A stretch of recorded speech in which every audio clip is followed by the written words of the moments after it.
kasih karunia-Mu Bapa,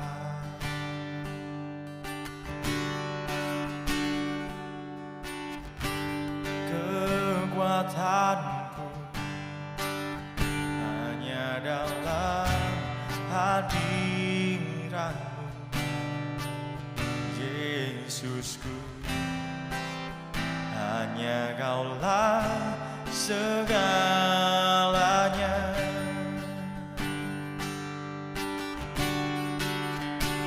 Ku yakin Kau hadir di sini, ku rasakan kuasa yang tak terbatas.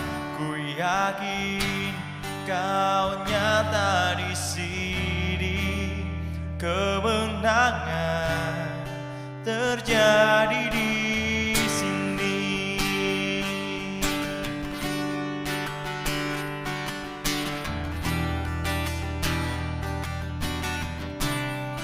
Oh, ku menyembah dalam kudus hadirat-Mu.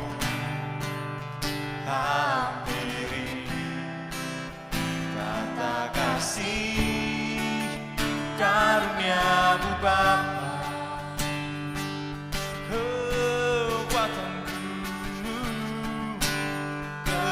kekuatanku hanya dalam hadirat-Mu, Yesusku. Hanya Kaulah segalanya. Oh, yakin Kau hadir di sini, ku rasakan kuasa yang tak terbatas. Ku yakin Kau nyata di sini, kemenangan terjadi di sini. Ku yakin Kau hadir di sini, ku rasakan kuasa yang tak terbatas. Ku yakin Kau nyata di sini, kemenangan terjadi di sini. Yakin Kau hadir di sini, ku rasakan kuasa yang tak terbatas. Ku yakin Kau nyata di sini, kemenangan terjadi di sini. Kesembuhan terjadi di sini, kelepasan, oh, terjadi di sini.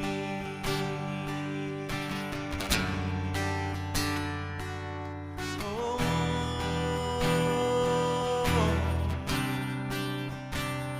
haleluya, haleluya,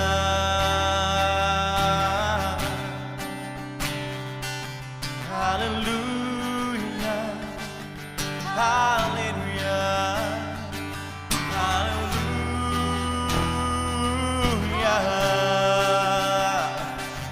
Ku yakin Kau ada di sini, Kau melawan setiap kami. Kemenangan terjadi, pemulihan terjadi di tempat ini. Haleluya, haleluya. Oh, haleluya, haleluya.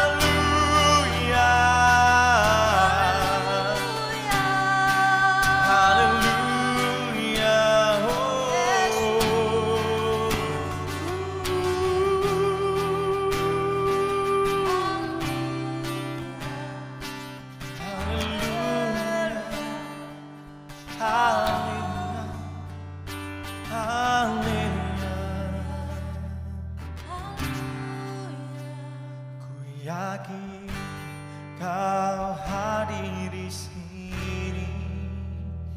Ku rasakan kuasa yang tak terbatas. Ku yakin kau nyata di sini. Kemenangan terjadi. Ku yakin Tuhan, ku yakin kau hadir di sini. Ku rasakan kuasa yang tak terbatas. Ku yakin kau nyata di sini. Kesembuhan terjadi di sini. Oh, ku yakin kau hadir di sini. Ku rasakan kuasa yang tak terbatas. Ku yakin kau nyata di sini. Kemenangan terjadi di sini. Ku yakin kau hadir di sini. Ku rasakan kuasa yang tak terbatas. Ku yakin kau nyata di sini. Kemenangan terjadi di sini. Kesembuhan terjadi di sini. Kelepasan terjadi di sini.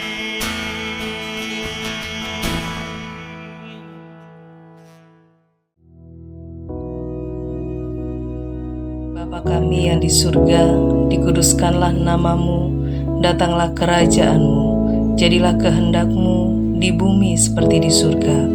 Berikanlah kami pada hari ini makanan kami yang secukupnya, dan ampunilah kami akan kesalahan kami, seperti kami juga mengampuni orang yang bersalah kepada kami. Dan janganlah membawa kami ke dalam pencobaan, tetapi lepaskanlah kami daripada yang jahat. Karena Engkaulah yang empunya kerajaan dan kuasa dan kemuliaan sampai selama-lamanya. Amin.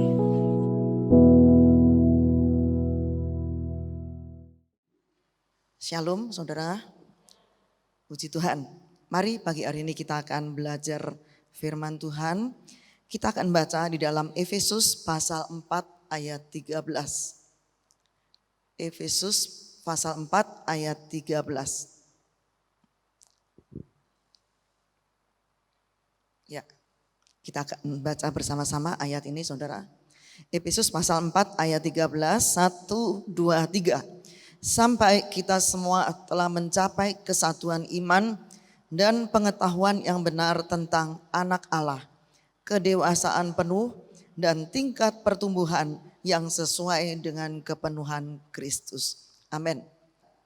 Artinya kita harus bertumbuh menjadi dewasa dan kita tidak boleh menjadi anak-anak, saudara ya. Menjadi dewasa rohani itu bukanlah sebuah pilihan. Saya ulangi, menjadi dewasa rohani itu bukanlah sebuah pilihan, tetapi tuntutan Tuhan dalam hidup anak-anaknya.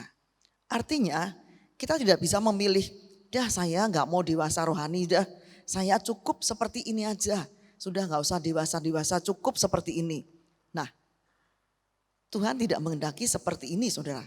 Tuhan menghendaki kita menjadi dewasa rohani. Jadi ini adalah tuntutan Tuhan, bukan pilihan. Jadi kita bisa milih, saya nggak mau menjadi dewasa rohani. Tidak. Menjadi dewasa rohani itu adalah sebuah tuntutan Tuhan, bukan sebuah pilihan.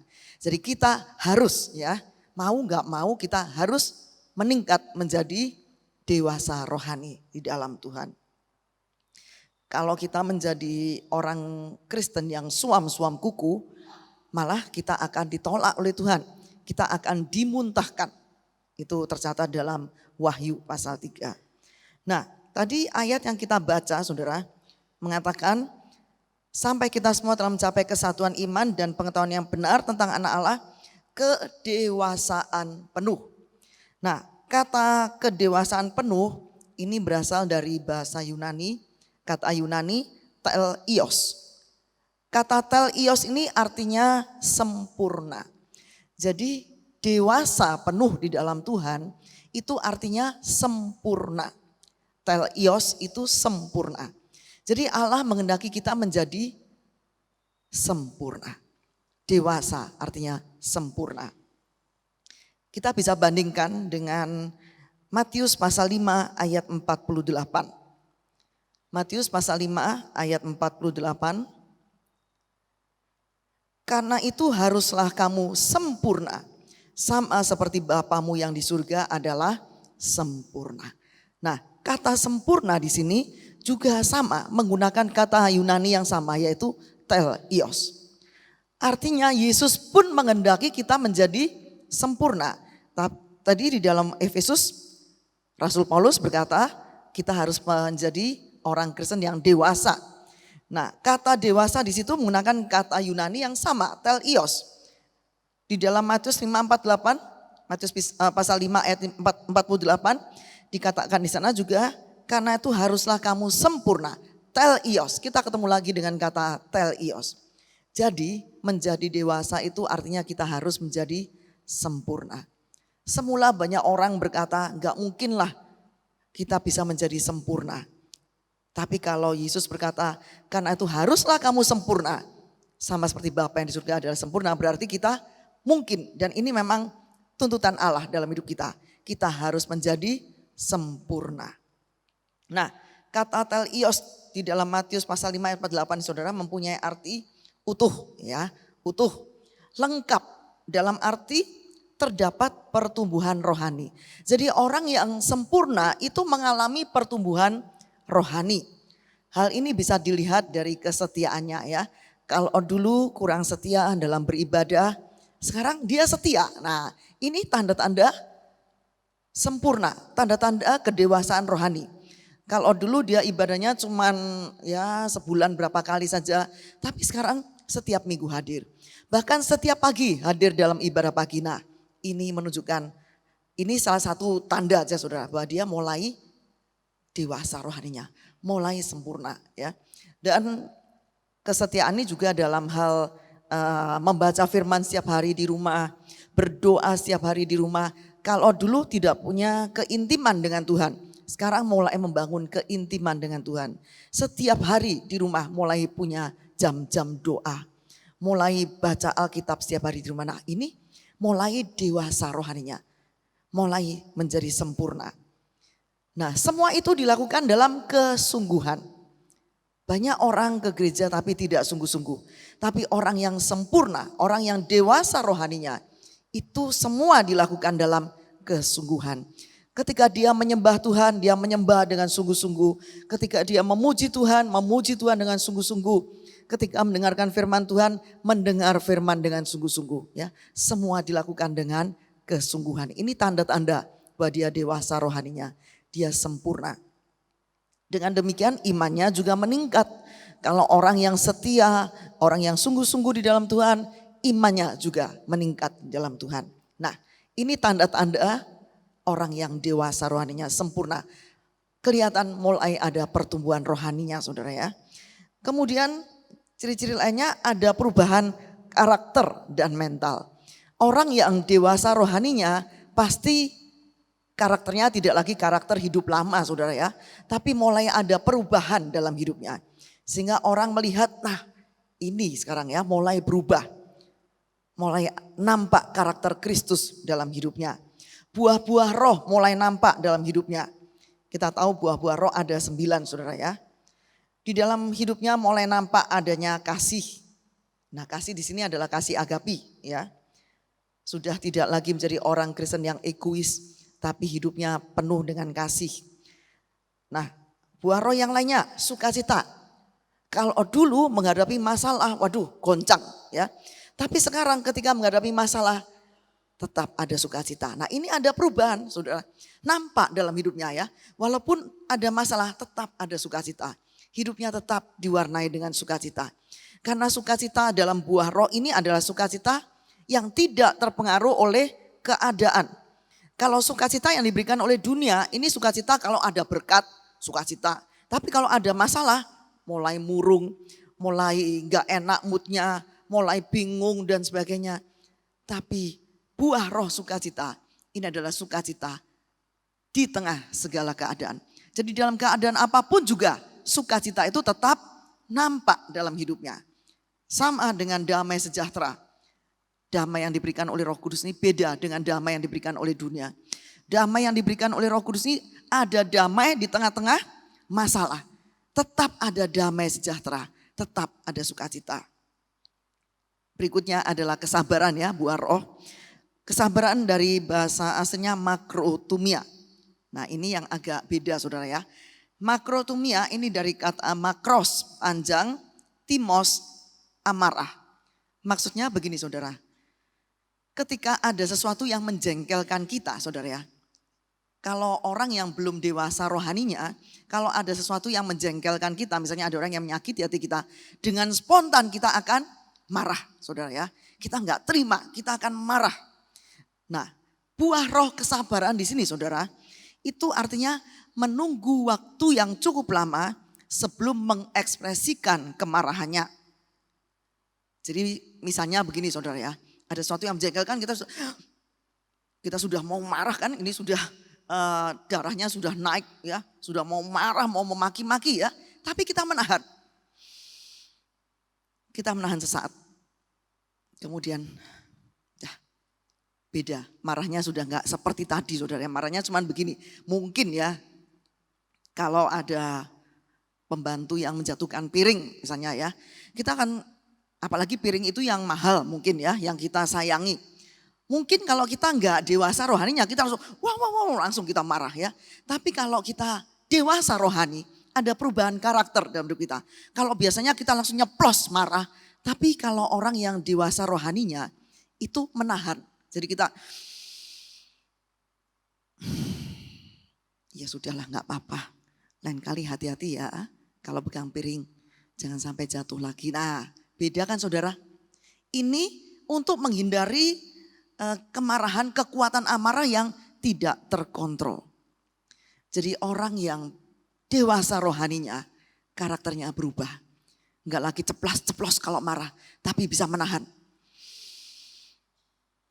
Baru kalau tadinya mungkin mau memaki-maki ya, sekarang berubah, enggak maki-maki, cuman paling bilang sudahlah enggak apa-apa, lain kali hati-hati ya. Nah itu makrotumia ya. Jadi orang yang sabar itu bisa menahan amarahnya. Jadi amarahnya enggak langsung nyeplos tapi ditahan. Seperti orang ambil nafas gitu saudara, ditahan. Sudah beda, amarahnya sudah enggak seperti tadi waktu darahnya naik langsung meningkat ya. Amarahnya sudah terkendali. Nah seperti inilah yang Allah kehendaki dalam hidup anak-anaknya. Ada perubahan karakter. Kalau tadinya karakternya seorang pemarah, sekarang beda. Sekarang mulai menjadi orang yang sabar. Marahnya mulai bisa dikontrol ya. Enggak marah-marah lagi. Lainnya kemurahan ya, buah roh kemurahan atau krestotes. Kemurahan itu artinya baik, lembut, tidak suka melukai perasaan orang lain. Orang yang murah hati itu kata-katanya ini tidak mudah melukai perasaan orang lain. Jadi kata-katanya ini sekarang kalau dulu kata-katanya tuh langsung tos, langsung nembak perasaan orang lain. Sehingga orang lain terluka. Tapi kalau sekarang kata-katanya tidak lagi melukai perasaan orang lain. Kata-katanya mulai lembut ya, mulai lembut. Tidak lagi melukai perasaan orang lain. Memiliki moral yang baik, tahu etika ya, tahu etika yang baik. Memiliki integritas. Integritas adalah satunya ucapan dan tindakan. Jadi apa yang kita ucapkan, tindakan kita ya seperti itu saudara. Jadi ucapan dan tindakannya satu. Itu. Nah itu adalah kemurahan. Ini yang harus dihasilkan dalam hidup anak-anak Tuhan. Kesetiaan. Kesetiaan ini suatu sikap yang dapat dipercaya. Nah anak-anak Tuhan harus menjadi anak-anak Tuhan yang setia. Setia artinya apa saudara? Orang-orang yang bisa dipercaya dalam segala hal, bisa dipercaya. Karakternya mulai berubah. Orang yang dewasa rohaninya, orang itu bisa dipercaya dalam segala hal. Ya, ketika dia dalam pekerjaannya, dia bekerja, dia bisa dipercaya oleh atasannya. Nah, mulai nampak perubahan. Ini orang yang dewasa rohaninya, yang sempurna, karakternya mulai berubah. Ya, mulai berubah. Sehingga orang lain melihat, wah, sekarang mulai berubah ya. Kalau dulu marah-marah, sekarang mulai sabar. Kalau dulu enggak setia, sekarang mulai setia. Kalau dulu kalau bicara selalu menyakitkan hati orang lain, sekarang tidak lagi melukai perasaan orang lain. Ya, ada perubahan karakter. Ini yang Allah inginkan terjadi dalam hidup anak-anaknya. Jadi ada peningkatan, pertumbuhan rohani, menjadi dewasa di dalam dia. Nah, kalau saya uraikan nanti kita terlalu lama saudara ya. Saya langsung kembali pada dewasa rohani tadi saudara. Di dalam Alkitab saudara, ada contoh orang yang sempurna. Ada beberapa contoh orang yang sempurna. Yaitu orang yang teleos tadi saudara ya. Menurut firman Tuhan. Salah satu contoh adalah Nuh. Kita bisa buka di dalam Kejadian pasal 6 ayat 9. Kejadian pasal 6 ayat 9. Dan ini adalah riwayat Nuh. Nuh adalah seorang yang saleh, sempurna atau teleos di antara generasinya. Nuh adalah contoh dari orang yang dewasa rohaninya. Orang yang teleos, sempurna. Ya. Kalau kita lihat saudara, Nuh ini hidup di zaman yang bobrok saudara ya. Dia hidup di zaman yang bobrok. Makan, minum, mabuk, pesta pora ya. Tapi Nuh kenapa dikatakan dia sempurna? Karena dia tidak terpengaruh oleh keadaan zamannya. Dia tidak ikut bobrok saudara. Dia hidupnya tidak terkontaminasi, tidak tercemari oleh dunia pada zamannya. Nuh tetap punya integritas satu antara ucapan dan tindakan. Dia tidak terpengaruh oleh keadaan di sekitarnya. Nah, kita pun harus sempurna. Kita tahu zaman ini sama dengan zaman waktu Nuh hidup. Perselingkuhan itu bukan lagi sesuatu yang baru. Tapi di mana-mana perselingkuhan, perzinahan, korupsi dan sebagainya itu sesuatu yang biasa. Sudah umum. Tapi kita harus menjadi sempurna. Artinya kita harus tidak terkontaminasi. Tidak tercemari oleh keadaan di sekitar kita pada akhir-akhir ini. Kita harus tetap menjaga integritas kita di dalam Tuhan. Kita harus tetap menjadi anak-anak Tuhan yang taat. Beda dengan orang dunia. Itu artinya sempurna. Hidup kita tidak terkontaminasi. Tidak tercemari oleh keadaan di sekitar kita. Karena kita hidup dalam ketaatan akan firman Tuhan. Nah, kata taat ini saudara. Kata taat ini dari bahasa aslinya, bahasa Ibrani, syama. Syama itu artinya mendengarkan, saudara ya. Jadi taat itu artinya mendengarkan. Di dalam kata mendengarkan itu terkandung mendengar. Kita mendengar firman. Kalau kita sudah mendengar firman, kita harus simpan firman itu dalam hati kita, saudara. Jangan kita keluar dari gereja, ditanya, tadi gimana khotbahnya? Aduh, apa ya tadi ya? Baru keluar dari pintu gereja loh, sudah lupa firmannya apa saudara. Itu namanya tidak mendengarkan, tidak taat saudara. Karena tidak menyimpan firman dalam hati. Nah, kata mendengarkan itu artinya pertama kita mendengar firman. Kedua, menyimpan firman dalam hati kita. Ya, menyimpan. Itu bisa kita bantu dengan cara mencatat ya. Memang kadang kita sudah lupa, tapi kita kalau mencatat firman, itu kita keluar kita masih ingat. Kita buka catatan, oh iya. Nah, setelah kita ingat, kita simpan, kita renungkan kembali di rumah. Kita buka catatan kita. Oh iya, saya harus menjadi orang yang dewasa rohaninya. Teleos itu artinya sempurna. Saya harus menjadi sempurna karena ini keinginan Allah dalam hidup kita. Tuntutan Allah dalam hidup kita. Kita renungkan. Kemudian kita lakukan dalam hidup. Itu mendengarkan, taat. Jadi diawali dengan mendengar, menyimpan firman dalam hati kita, sampai di rumah direnungkan kembali firman Tuhan itu. Dan dilakukan dalam hidup kita. Itu namanya taat. Ya. Nah, untuk bisa taat pada Tuhan, diperlukan satu, hati yang mengasihi Tuhan. Ya, kita bisa baca dalam Yohanes pasal 14 ayat 15. Yohanes 14 ayat 15. Jikalau kamu mengasihi aku, kamu akan menuruti segala perintahku. Di sini jelas dikatakan kalau kita mengasihi Tuhan, maka Tuhan bilang kita pasti akan taat akan firman-Nya. Banyak orang Kristen berkata, Tuhan aku mengasihi Engkau, tapi hidupnya tidak menunjukkan ketaatan akan firman Tuhan. Dan ini tidak sesuai sekali dengan firman Tuhan. Tuhan bilang kalau kita berkata aku mengasihi Engkau Tuhan, maka hidup kita harus taat akan firman Tuhan. Ya, jadi tanda-tandanya orang yang mengasihi Tuhan itu hidupnya taat akan segala perintah Tuhan, taat akan segala firman Tuhan. Yang kedua, tanda-tanda orang yang taat itu dia punya iman atau percaya.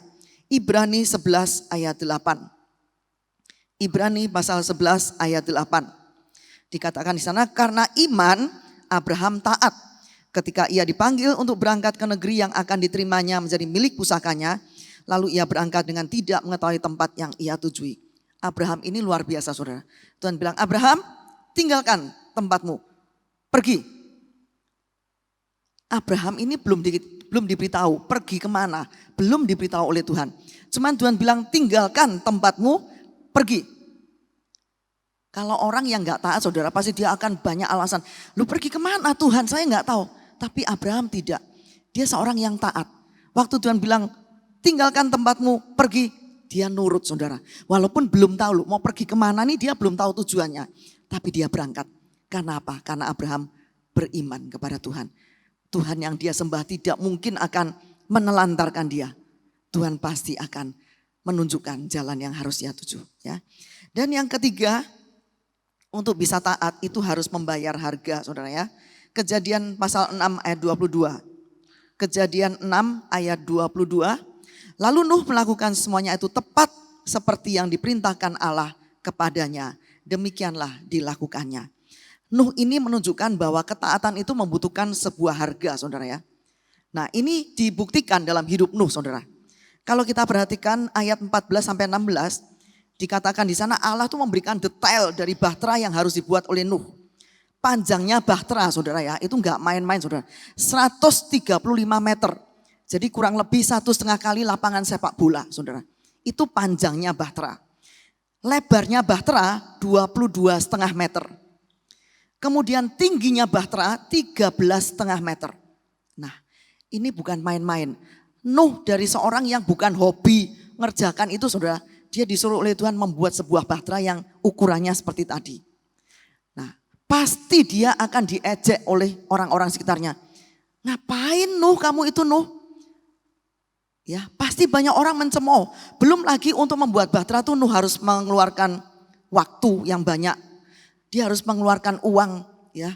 Dia harus memeras pikirannya, tenaganya. Tapi dia taat akan firman Tuhan. Dan ketaatan itu ditunjukkan dengan membayar harga saudara ya. Nah kita bisa lihat kasih iman dan ketaatan itu ada dalam hidup Nuh. Saudara ibadah yang benar itu pasti ada pengorbanan di dalamnya ya. Ibadah yang benar itu ada pengorbanan, kita harus bayar harga. Untuk taat akan firman Tuhan kita juga harus bayar harga. Misalnya kita mengampuni orang lain, bayar harga. Kita harus menekan perasaan mangkel dan sebagainya. Kita harus berani melepas pengampunan. Ada harga yang harus kita bayar. Tapi itulah kita harus menjadi anak-anak Tuhan yang taat akan Dia.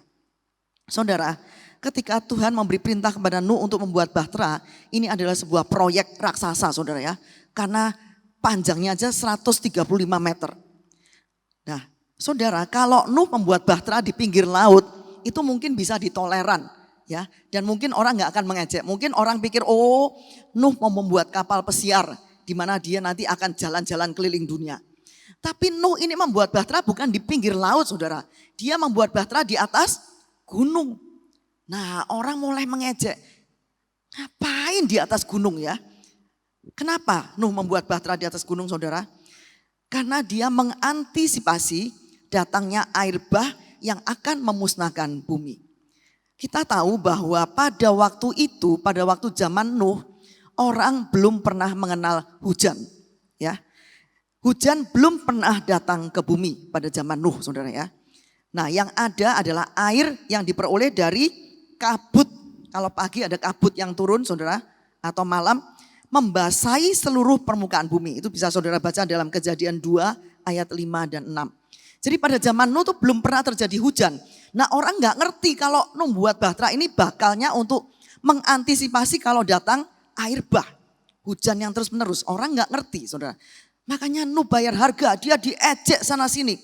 Dia membayar harga, saudara. Tapi Nuh tetap taat akan firman Tuhan.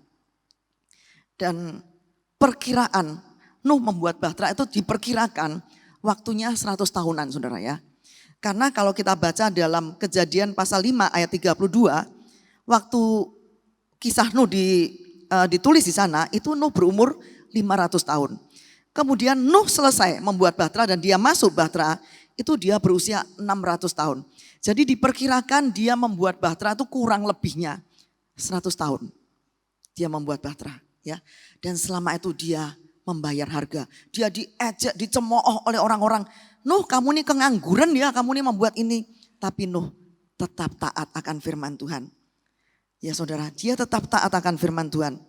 Nah, ketaatan membutuhkan harga yang harus dibayar. Kita harus menjadi orang yang sempurna di dalam Tuhan. Amin. Kita harus dewasa rohani kita. Apa arti dewasa? Telios, sempurna. Kita harus sempurna. Harus terjadi perubahan dalam hidup kita. Harus nampak karakter Kristus dalam hidup kita. Buah-buah roh harus nampak dalam hidup kita. Dan hidup kita harus bisa dilihat oleh orang lain. Ada perubahan. Mulai bertumbuh rohaninya. Mulai menjadi dewasa di dalam Tuhan. Dan sempurna. Amin. Kita akan berdiri bersama-sama, saudara. Terima kasih Tuhan. Pagi hari ini kami telah mendengarkan firman-Mu. Dan ajarkan kami untuk menjadi anak-anak-Mu yang dewasa, yang sempurna di hadapan Kau. Telios, ajar kami sempurna di hadapan-Mu Tuhan. Tolong kami Roh Kudus supaya karakter Kristus itu nampak dalam hidup kami. Ubah kami Roh Kudus supaya buah-buah roh itu nampak dalam hidup kami. Terjadi perubahan dalam hidup kami. Kami tidak lagi menjadi kanak-kanak rohani, tapi kami mulai menjadi dewasa, menjadi sempurna di dalam Engkau. Karena itu adalah kehendak-Mu dalam hidup kami Tuhan. Terima kasih dan kami percaya sepanjang hari ini kami diberkati berkelimpahan. Sepanjang hari ini kami hidup sehat. Sepanjang hari ini kami ada dalam perlindungan-Mu. Apapun yang kami lakukan, Engkau membuatnya berhasil. Dan biarlah berkat dari Bapa, kasih Yesus Kristus dan persekutuan Roh Kudus menyertai saudara semua sampai Maranatha, Yesus datang kembali. Dalam nama Yesus Kristus, biar semua yang percaya dan diberkati katakan amin. Selamat pagi, Tuhan memberkati.